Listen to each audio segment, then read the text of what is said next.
warahmatullahi wabarakatuh. Kami dari tim literasi dan digitalisasi akan memperkenalkan tentang literasi dan digital di sekolah. Untuk literasi, materi pada siang ini adalah narkoba dan kenakalan remaja. ya, digitalisasi nanti kami akan menjelaskan tentang akun-akun sekolah yang sudah kami miliki. Nanti kami juga akan menjelaskan semuanya ya. Kita pertama memperkenalkan diri dulu ya. Monggo, Bu Kakak. Nama saya Artika Bekti Pratiwi, saya guru Bahasa Indonesia SMP Negeri 2 Karangnongko. Ya, terima kasih. Saya sendiri Ibu Rizky Astriani, panggilannya Miss Inces. Saya mengajar bahasa Inggris kelas 7 ya. Nah, nanti kelas 7-nya mungkin 7C sama D. Oke, mari kita simak slide-slide berikut ini. Materi selanjutnya yaitu materi MPLS tentang bahaya narkoba. Dasarnya kalian bisa melihat sendiri ya, ada 4 dasar. Lalu Presiden sendiri mengatakan bahwa Indonesia darurat narkoba. Potret permasalahan narkoba di Indonesia. Indonesia memiliki geografis yang terbuka sehingga narkoba itu mudah sekali masuk dan menyebar di seluruh wilayah Indonesia. Demografis yang sangat besar, yaitu 250 juta jiwa, menjadi pasar yang potensial untuk peredaran gelap narkoba. Peredaran gelap narkoba bukan hanya menyasar orang dewasa dan remaja, tapi juga anak-anak. Minimnya fasilitas dan akses stabilitas layanan rehabilitasi pecandu narkoba, stigma terhadap penyalahgunaan narkotika yang takut melaporkan diri ketika sudah terjerumus narkoba, sistem penegakan hukum yang belum mampu memberikan efek jera kepada penjahat narkoba, modus operandi dan variasi jenis narkoba yang terus berkembang. Sekarang sudah ada 41 jenis baru narkoba. Lalu lapas yang bertransformasi menjadi pusat kendali peredaran gelap narkoba.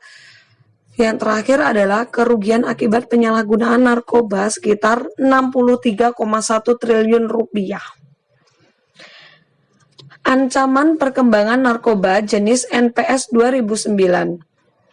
Ada 803 jenis NPS beredar di dunia, 74 jenis NPS beredar di Indonesia, 66 jenis NPS telah diatur Permenkes nomor 20 tahun 2018, 8 jenis NPS belum diatur dalam Permenkes.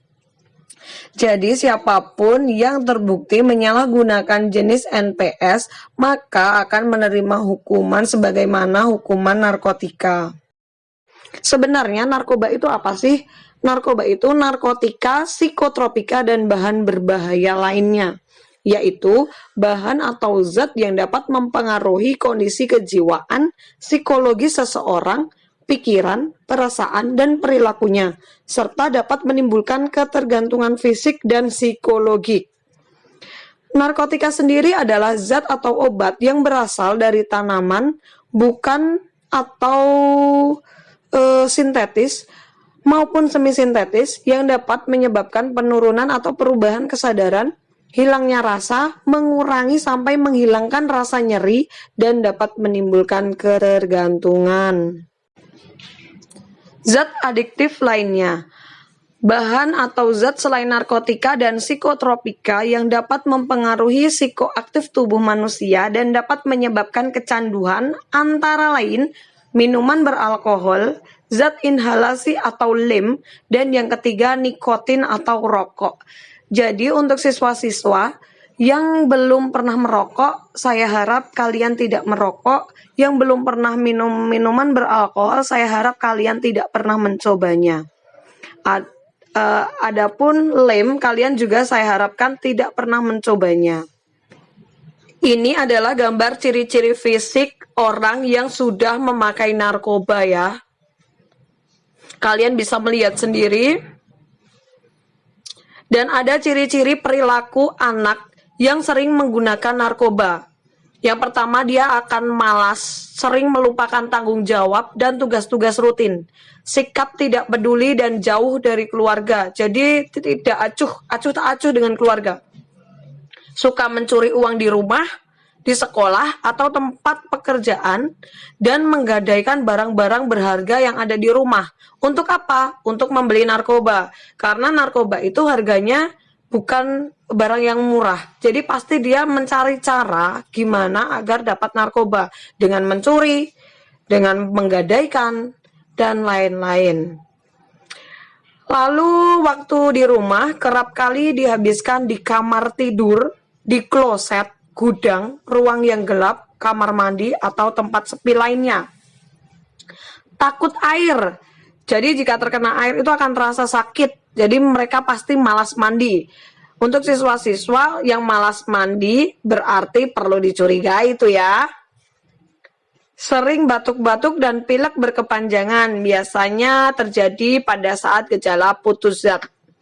Lalu bicaranya cadel, jalannya sempoyongan, sering mengalami mimpi buruk, mengeluarkan air mata dan keringat secara berlebihan. Jadi tidak merasakan apa-apa, dia mengeluarkan keringat yang berlebihan. Padahal dia tidak olahraga, dia tidak sedang sedih, tapi dia mengeluarkan air mata dan keringat yang berlebihan.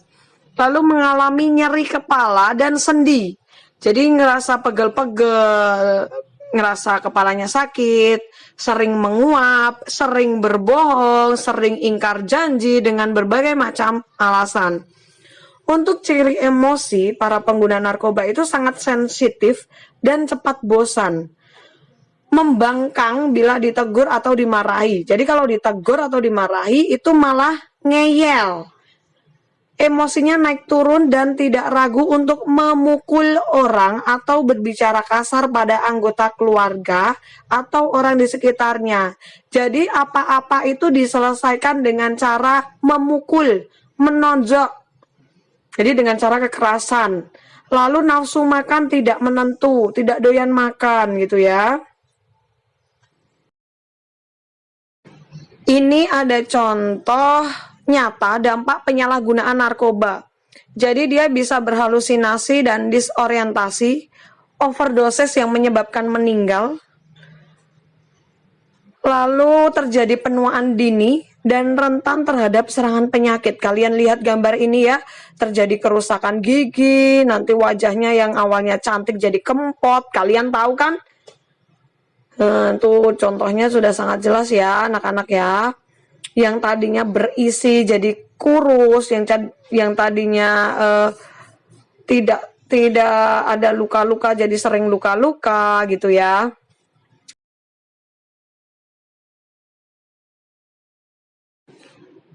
Jenis narkoba berdasarkan efek terhadap susunan saraf pusat itu ada stimulan, depresan, halusinogen, dan lainnya. Demikianlah anak-anakku yang hebat, pemaparan Bu Guru tentang bahaya narkoba. Ibu Guru berharap dari kalian tidak ada satupun yang menggunakan narkoba atau penyalahgunaan narkoba. Karena itu sangat berbahaya sekali untuk dirimu. Hati-hati dalam memilih teman, hati-hati dalam memilih lingkungan, hati-hati jika diajak ke arah yang buruk. Jadi lindungi dirimu sendiri. Ibu harap materi kali ini berguna dan pastinya bisa bermanfaat untuk kalian semua. Terima kasih.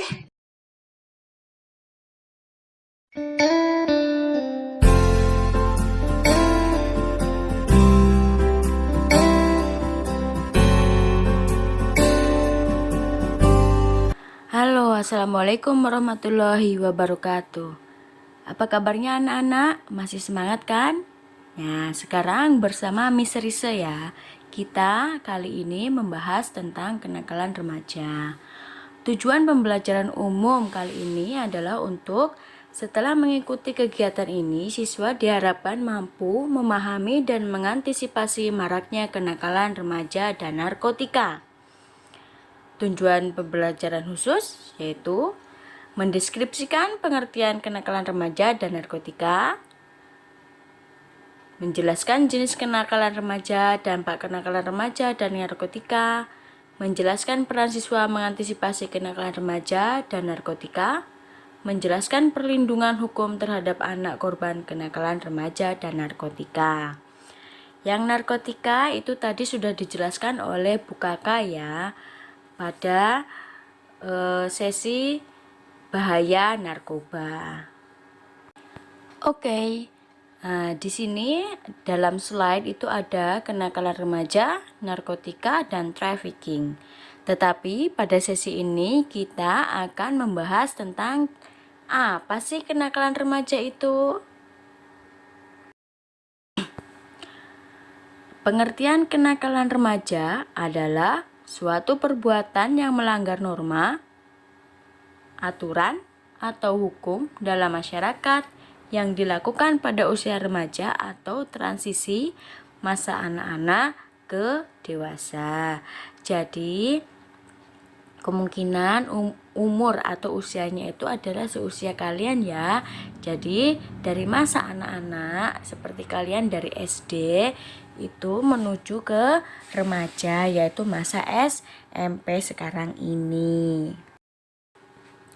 Nah, ada juga penyebab kenakalan remaja, yaitu nomor 1, faktor internal. Apa saja faktor internal? Ada perubahan biologis dan sosiologis, ada kontrol diri yang lemah. Nomor 2, faktor eksternal. Nah, faktor eksternal itu ada apa saja?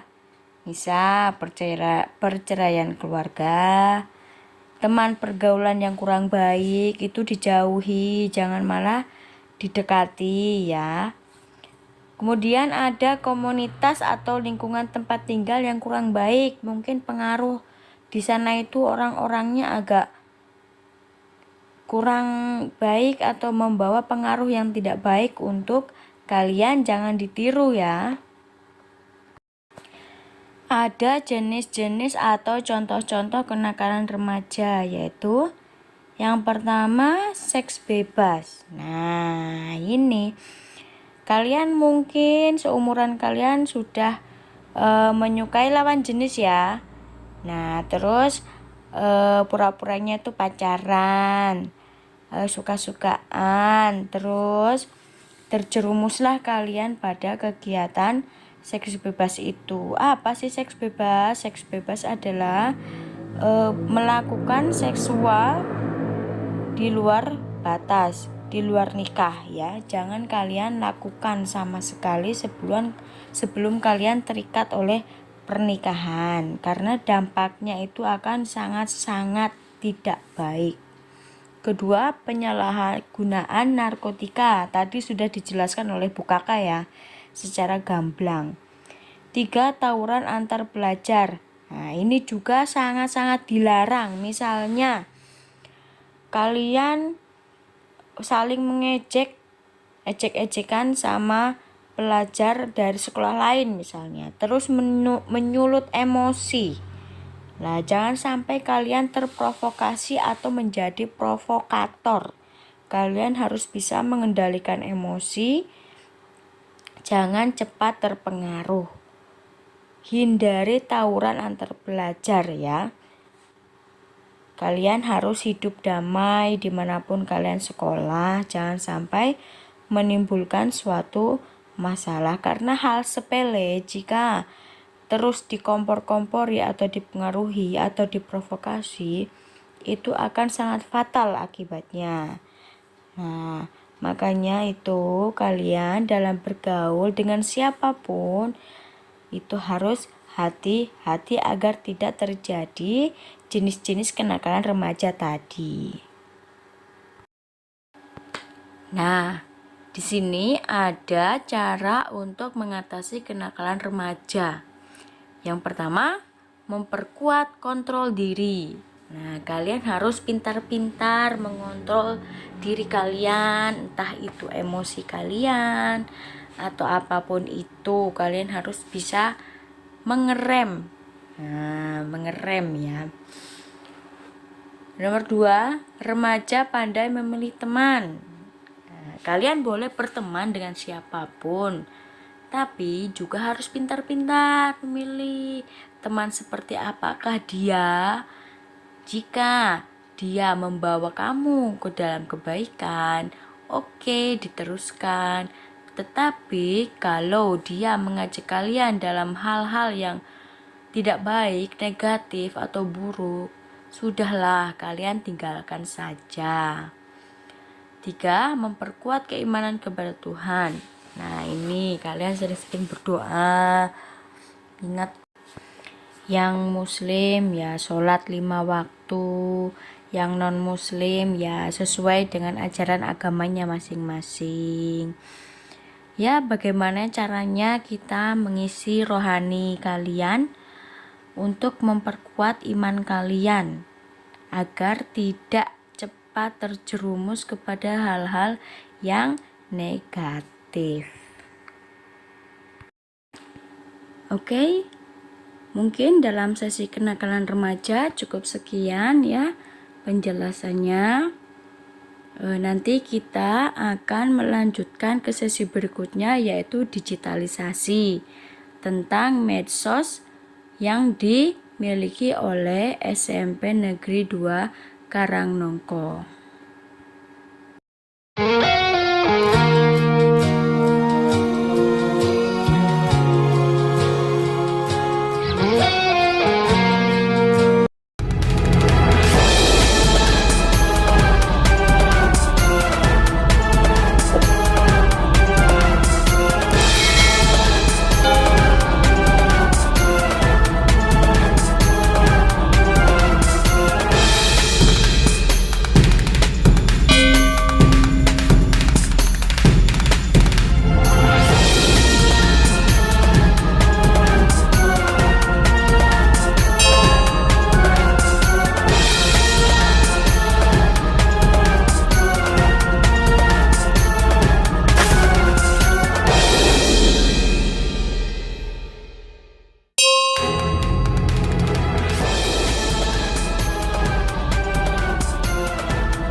SMP Negeri 2 Karangnongko merupakan salah satu sekolah di Kabupaten Klaten yang dinominasikan Microsoft sebagai Microsoft Incubator Showcase School, dan hal ini merupakan kebanggaan bagi sekolah. Sekolah menjadi lebih berkreatif untuk menunjang pembelajaran. Di tengah pandemi COVID, memang banyak kesulitan yang kami hadapi, yaitu kesulitan untuk tatap muka dengan siswa, sehingga kami menerapkan pembelajaran berbasis online atau daring. Banyak media ataupun provider yang kita gunakan ataupun aplikasi untuk mendukung pembelajaran daring. Akan tetapi, dari sekian banyaknya aplikasi pembelajaran yang untuk bisa akses ke siswa, salah satunya adalah dengan Microsoft 365. Di dalam 365, kita bisa menikmati banyak fitur di dalamnya. Salah satunya adalah Microsoft Office. Di dalam Microsoft Office, di sana ada Microsoft Word, Microsoft PowerPoint Online, ada Microsoft Teams, bahkan ada Microsoft Sway yang bisa menarik untuk digunakan dalam pembelajaran. Salah satu media pembelajaran berbasis online yang dapat dipilih adalah Microsoft Sway. Dengan menggunakan Sway, guru mampu membuat materi pembelajaran dengan materi eye-catching dan mudah diakses peserta didik atau orang tua di mana saja dan kapan saja. Selain itu, peserta didik bisa mendapatkan pengalaman baru dalam mengerjakan tugas sekolah, laporan kelas, dan portofolio individu.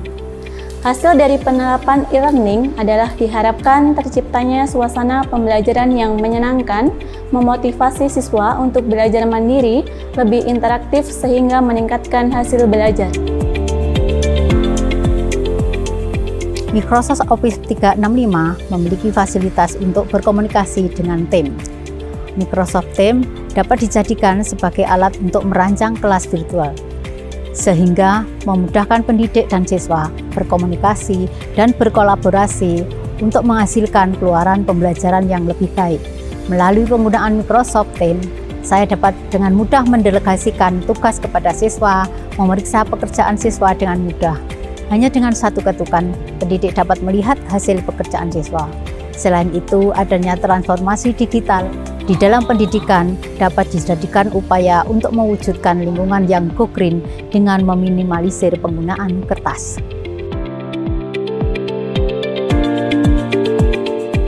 Saya buka halaman awal Office 365 sampai melihat satu persatu fitur yang tersedia. Semakin jauh menjelajah, saya merasa semakin penasaran dan terkesima dengan Office 365. Tampilan awal begitu sederhana namun menarik. Saya membayangkan bahwa orang yang awam dalam dunia komputer sekalipun akan cepat akrab dan mudah menggunakan piranti lunak ini.